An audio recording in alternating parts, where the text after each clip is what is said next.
Siyathokoza Dlozini. Into efuna sicacise idlozi lakho nethunywa zakho kahle kahle umoya ohamba nayo niyasebenzisana nalo. Yabona inhloso yomoya ngoba isuke ivuka kuwena imoya wena so kuyinhloso ukuthi nisebenzisane. Mangithi kodwa-ke kuba nephutha ukuthi umuntu agcine esetshenziswa imoya semsebenzisa. Esetshenziswa imoya into sengiyibone ka-1000. Mangithi sakhuluma ngedlozi ney'thunywa. Umuntu xa ethi why into yakhe ingalungi uyakwenza kwenzayo uyalungisa and wenza right ubothi cha wenza right lo muntu ngendlela emiyalelo edlozi lakhe nethunywa zakhe kodwa yena as umuntu kuyena hayi ngathi kuba nzima okume ndawonye okuba nzima kakhulu. Lento isuka kanjani? Isuka sekutheni imoya uma sekusebenzisa imoya iyakwazi ukusebenzisa isuka lapho hayi ukuthi nisenisebenzisana uma seyikusebenzisa ngoba mhlawumbe kade liphakama idlozi ney'thunywa wena unganaki, wena ungasifuni isiphiwo sakho awubizo lakho, wena unganandaba nalokho angithi unakile ezakho izinto angithi. So uthi idlozi libothi no lona lifuna ukugezela lona lifuna uba clean angithi seliyakuphusha ngendlela likuphusha ngayo. Yabona sibone nje engasenza ngedlozi eli-1 umdawu uyakwazi ukuthwebula ingqondo ekutheni into ongayifuni uyifune uzimisele angithi uyayilungisa manje lento kanti idlozi lizilungisa lona selisebenzisa wena anisasebenzisani so izolunga kanjani into yakho. Mina libothi okay kule simo kade likuso sesingcono manje angithi sibayiqaqa futhi ingqondo ibuyele angithi engqondweni yakho enormal angithi kodwa wena usazibuthi ngikwenzile nje lokho ngisukumile ngenza kodwa why izama izinto engathi ziba more tough angithi engathi akulunge indlela ngithi kodwa ngiyenza right ngoba idlozi angithi thunywa zakho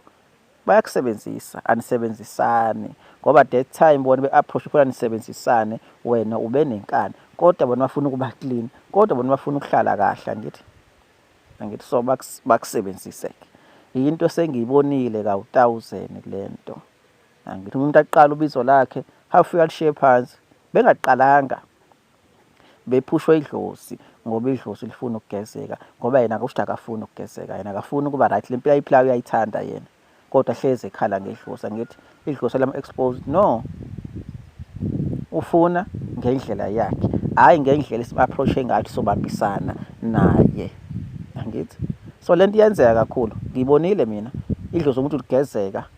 yayibona ifike kusima ukuthi hayi selingcono manje seku-right selebothi uphinde lenze kanjani ezisikhathi sihamba kodwa umuntu yena iyakhe impilo ingabi right ngoba yini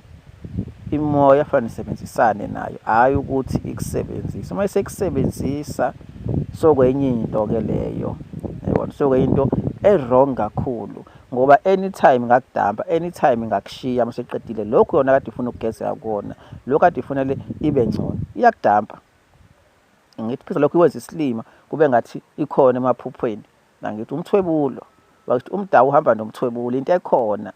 masikhuluma ngomthwebulo wangampela sisho ukuthi umuntu uthwetshuliwe sisho umthwebulo wangampela wakamoya ukuvala ingqondo yakho ukuthi ubelieve ukuthi lokhu kuyenzeka lokhu kukanje angithi kodwa idlozi ngeke likusukele hayi ngaphela iminyaka libelincenga libeliphakama ukuthi nazo bengisibona isiphiwo sami hayi lento mina ngifuna hayi lento mina anginakile ngisabhizi nempilo yami angithi kuzofika isikhathi liyazi ukuthi uncofaphi udalwe yibona nje unegazi labo bayazi uncofaphi la uzozola khona uzosukuma kanti solungisela bona ingozi lento ngoba after lokho ayikho into umuntu angayenza ukuthi athi uyalungisa ngoba nosesethi right angithi kule level ibona athi hayi sesingcono manje siyawazi ungifunctiona angithi selenzani seliyakushiya-ke idlozi kodwa noma ukuhamba kuthiwa idlozi lakho lithwetshuliwe kanti cha selikushiyile angithi uba nalo muntu naye uma engaboni ukuthi kwenzakalani angithi uzothi ithwetshuliwe umuntu owaziyo ukuthi no usoshiwe idlozi lakho wena likusebenzisile wagezwa wenzani mhlawumbe nombango wenzani kanti wenzela bona ngoba yini nawe at some point ubaphushela away from wena angithi ngendlela yakho nawe sebeseyaba indlela ngiyokwazi uba-blame ngoba nawe wenze ngendlela yakho wafahlele nawe uzokuflathela ngendlela yabo so kuyingozi ukusheshiswa imoya kuqala kanje sigcine sokungenwa eminye imoya futhi engaphezulu kwedlozi ekwazi ukuthi kusebenzise. Ngiyabonga.